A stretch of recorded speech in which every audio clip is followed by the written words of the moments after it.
Hey guys, happy May. It is time to talk about all of my books that I read in April. I'm so excited. I read a lot of good books last month and, let's just hop right into it. I'm going to do it different than I usually do. So typically I do like in order from the book I read first to the last book I read, but this month we're going to do normal, like just non-rated books and my 5-star books. So I don't really rate books like 1 through 5. I either don't rate them at all or I rate them at 5 stars. So let's start off with the not rated at all books, and we're gonna jump right into it. The first book on this list is Moxie, which is about a girl in high school who is just kind of sick of the sexism and the way that boys are treated versus girls, and she wants to create a rebellion, but she wants to keep herself like secret. She doesn't want to be like a leader or anything like that. She just wants to like get something started and have everyone else join in. And I liked this book. The thing I didn't like about it was that I don't know, some of the stuff was just so ridiculous. And that sounds like mean, because obviously this stuff does happen. But I just think the main character, for one, she just wasn't that pleasant. I did not like her that much. She would just be like super, super like intense about things. And I understand they're teenagers, whatever. But I just like wasn't a huge fan. Like there's so many parts where I'm reading and I'm like, I hope it goes this way, and then it goes like a completely different way, and I'm like, what is happening? But I will say this is a pleasant book for definitely high schoolers. This is YA, of course. But I think that this is pleasant to read about like women power, but I think now I'm more of in the age where I want to read more adult women power than young adult women power. And it was very like predictable. It was like dress coding and stuff like that. So there were some, I would check trigger warnings because I feel like the topics started off like really light, like just like dress code and stuff like that. And then they got a little bit more intense. So I would check that out, but unrated. I mean, I didn't hate it, but I didn't love it. It's just kind of like, I will probably put it away and never think of it again.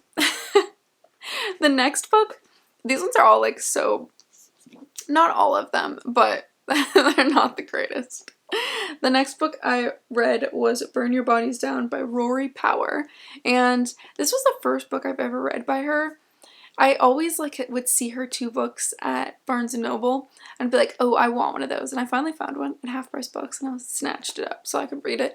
But this is about a girl whose mother is very secretive and she is keeping her like family and past to herself, and the daughter is like really wants that information. She wants to know more about her family. She wants to know about like her mom's life before. So she decides to track down her grandmother and runs away to go see her, and maybe finds out that there's a reason that her mother ran away and she does not want to talk about it.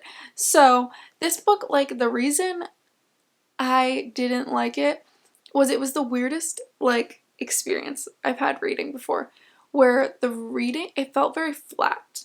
Like it was so weird to me. Like when I read it, like it was like not dynamic, or I don't even know how to explain it. People, you guys might understand what I'm saying. But when I read it, it just all felt super, super flat.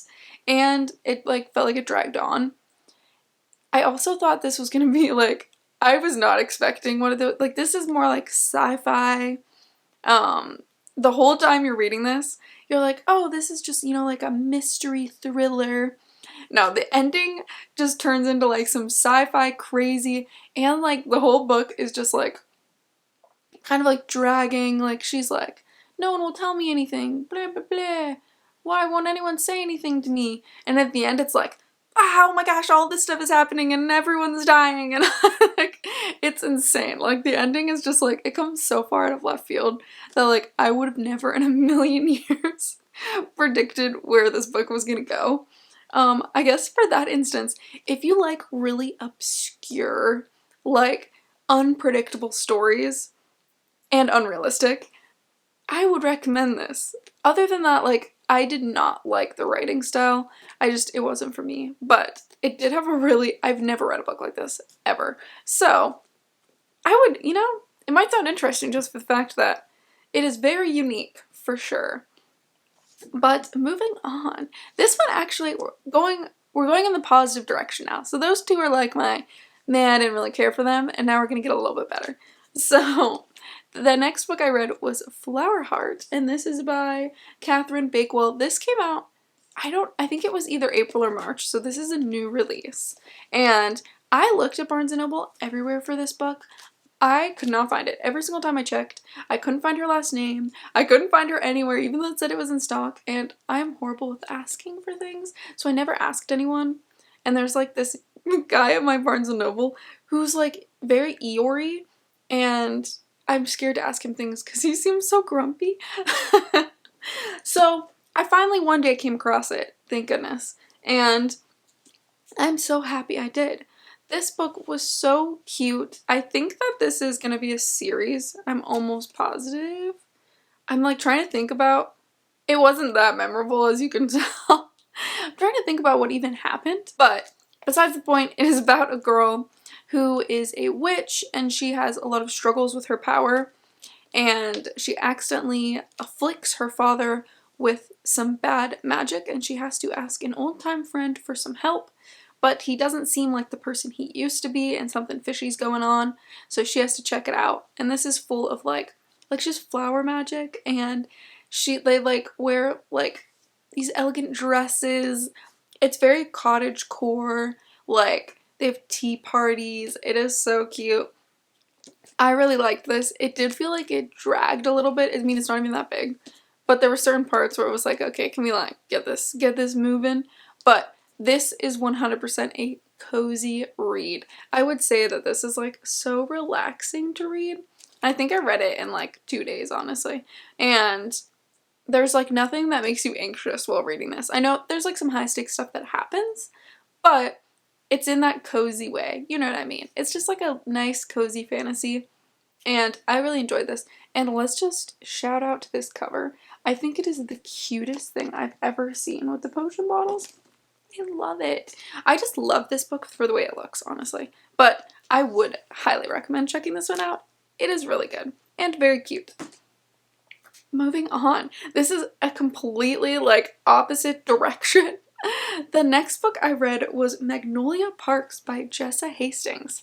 This blew up for a hot second. I think it's still pretty popular, but this is a big book. It's like 600 plus pages, I'm pretty sure. I read this book in like 2.5 days. I was so enthralled by this story.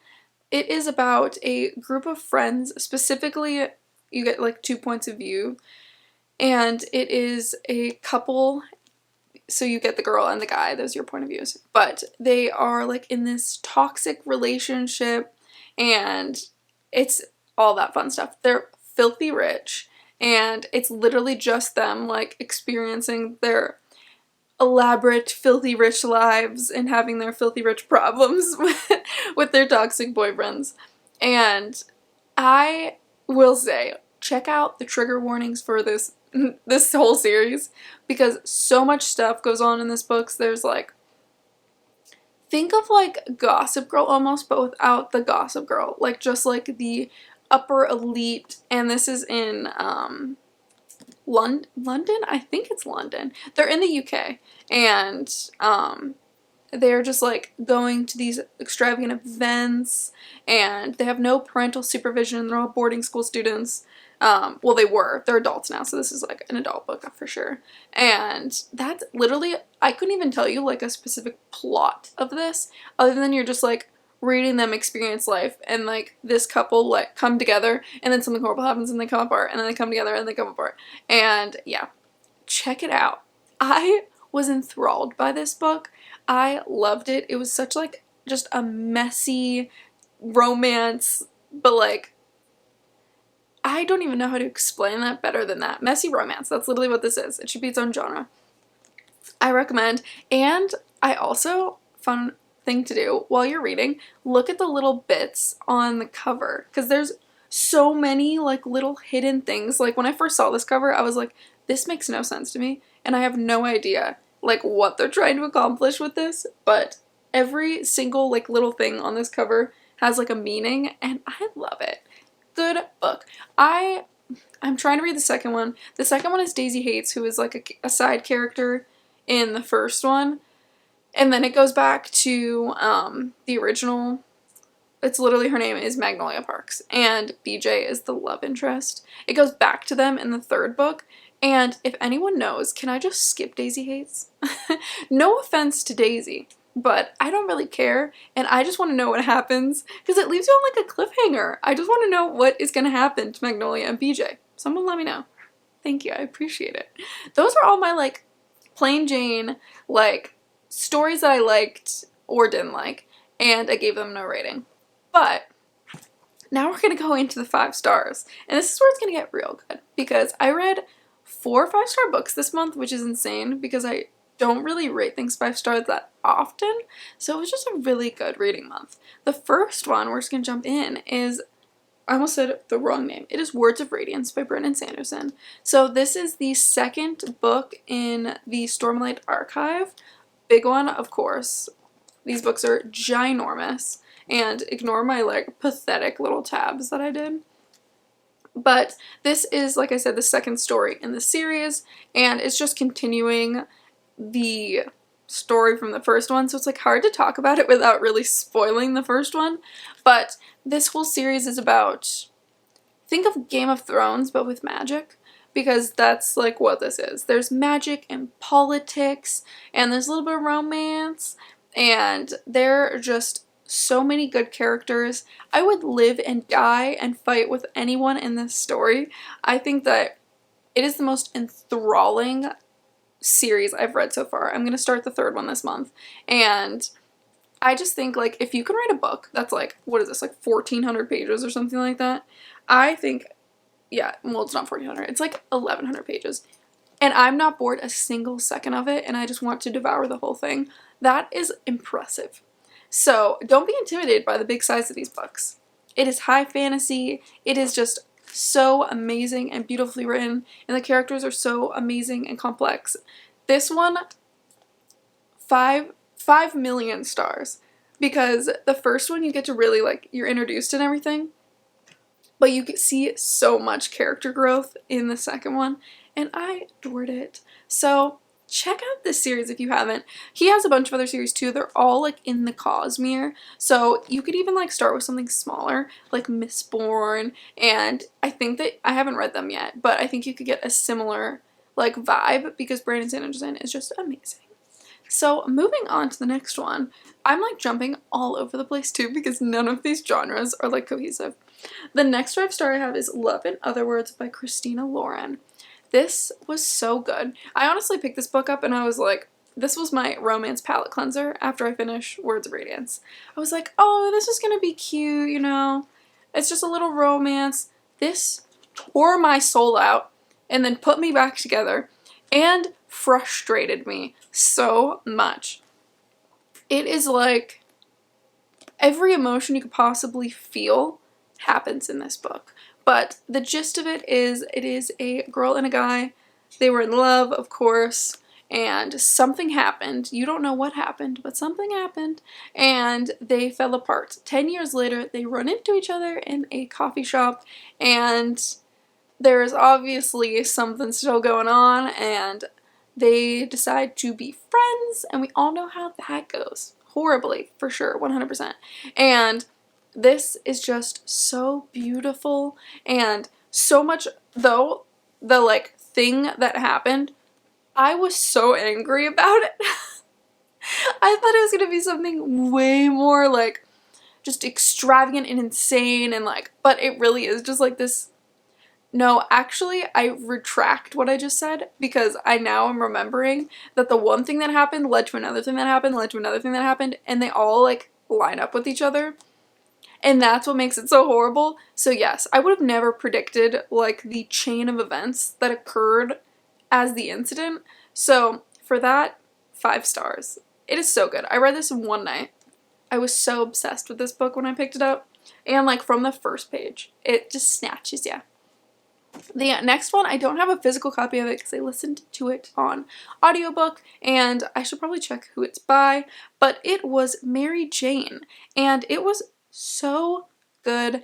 I also devoured this book. I could not stop listening to it. I literally was like so reluctant to even take my headphones out, like for anything, and it was like impossible to put down. Let's see, where's she at? It is by Jessica Anya Blau, and so this is about a girl named Mary Jane. It is based in the 70s, and she is going to be a nanny for the summer for a child of a doctor. The doctor, he's rich, you know, they got lots of money, they're pretty cool, and he has a high-class client who's living with them, and it's just like this beautiful coming-of-age story about a girl who lives in a very sheltered home in the 70s, and she's getting to experience this whole opposite world where the mom of the daughter isn't like this typical housewife. She doesn't want to cook every night. She doesn't want to clean. Their house is a mess. It's insane. And it's kind of, she's 14, so she's just like seeing all of this stuff that she'd never been like accustomed to because of her growing up, or the way she grew up. She's like records and loves music, and it is just so beautiful, and I loved it. And nothing is like, this is also again like a cozy book. Even when something like intense happened, it wasn't like horrible. It didn't make you feel anxious. You didn't feel like wound up from it. It was just like beautiful and relaxing and just such a good story, and I loved the ending. I kind of like thought the ending was going to go a completely different direction, but I loved the way they ended it because it was so realistic in my opinion. Like it wasn't like some crazy ending where like all this extravagant stuff happened. It was really just like normal and believable, and I really liked that. Like reading this story, you could literally think that this happened, like that this is a true story. I could believe that. So pick it up. I 100% recommend it on audiobook because the narrator, chef's kiss. She's amazing. Her voice is just like the perfect 14-year-old 70s child. Like I just loved it. So I highly recommend. And actually, we'll have a little thing at the end because I missed one. But the next 5-star I have is Emily Henry's Happy Place. No one is surprised, I don't think. This was one of my most anticipated reads of the year. I read this in like a day. It is amazing. This is the like wrapped up in this pink bubble is just the most amazing found family love and romance, and just like, I think there were so many parts of this book that were so relatable. It is about a girl her name is Harriet, and her long-term boyfriend have broken up, and they're like a result of a friend group coming together, and they start dating even though they were friends first, and they break up and they haven't told anyone. So it's been like 6 months. They haven't told any of their friends and they wanted to keep it a secret when all of a sudden they are going to their happy place, which is a vacation home in Maine that they would visit every single year while they were in college.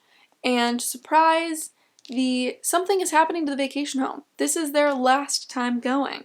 So they don't want to ruin anything. They're like, we can't ruin this vacation for everyone, so we're going to pretend to date. So fake dating, but someone that you previously dated, amazing concept. I loved it. And it is so good. Just about Harriet, I loved her. She is just like, so she is a she's a surgeon, resident, whatever the proper way to say that would be. And she is just like worked to crazy, like she's kind of unhappy with her life, and she doesn't want to let like her ex-boyfriend know. She can't be like, I'm super, you know what I mean? She wants to hype it up and be like, I'm so happy, yeah, like I'm not gonna let you like, I don't know, feel remorse or anything like that just because I'm unhappy. And she is so complex, like she has a very distant family, and she found all these opposite things with her boyfriend, so they're like polar opposites. He has just like this really close-knit family. He likes to like work on furniture and stuff like that, and he just really never had too many aspirations. And she just, her family, she's the result of like a loveless marriage. Her and her sister are not close. Like, she's just like wanted to make everyone proud, so she became a doctor. And it wasn't really for her, it was for everyone else. And I loved that. I just thought these characters were so complex. I just like, see how much I babbled more about this one than I did any of the other ones? Because these characters, Emily Henry does this every time. It is a beautiful romance with such complex characters. Like, they have these, like, she thought of every little tiny backstory. Every single part of their personality comes from something. And even like, so I would say they're the main characters, the relationship, and even the side characters, like the friend group, they are the same way. Like, you understand the way they act because of their like background, and oh, so good. And I was scared towards the ending, but the ending was amazing. It was so good. It was everything that I could have hoped for. And if you are feeling like you're struggling with your career or your life, or just you feel like you're stuck or you don't know where to go, this is amazing. It's literally the whole gist of this story is to do what makes you happy, and to don't think about anything else. Just be happy. Do what you want to do. Don't let other people influence you or change the way you want to be. Just live happily. So, if I recommend anything from all the books I read, it is 100% this story. It is so beautiful and I loved it. And I made a mistake, and I'm gonna, throw one more in there because I forgot to put it on my list. And this is not a 5-star read. This is just like, it was good. So this is The Stolen Heir by Holly Black. I finally read it. It was finally time for me to complete this story, even though I've been like putting it off for so long. And it's really not that big, but this was really good. It is, again, a continuation of the Cruel Prince series, and it is, I think, 5 years later or something like that, 5-10 years later, and it is following two of the side characters from the Cruel Prince series. So you're not seeing like Jude and Cardan or anything like that, but you do get like little references to them and stuff like that, which I think was really cute. I liked this story. I thought it was good. Same thing, just like cozy, mystical, magical, but it was nothing like, I didn't finish this and think, wow, that was the best book I've ever read in my entire life. I just thought like, that was a nice read and I enjoyed it. So it was good. And I, of course, recommend The Cruel Prince 100%. And if you've read The Cruel Prince, I'd go into this. Don't read this without reading The Cruel Prince, in my opinion, because I think that you understand a lot of what's going on way more. Because if you skip The Cruel Prince, you probably would be pretty confused. But this is the last book. Those are all the books I read in April. Let me know what you read this month. What was your favorite book? I want to add it to my list. I am very excited for May because I read so many good books this month. I mean, we're going to keep it going. I'm going to keep that 5-star streak, and I'm going to read way more amazing stories. So I will see you guys next time. Bye!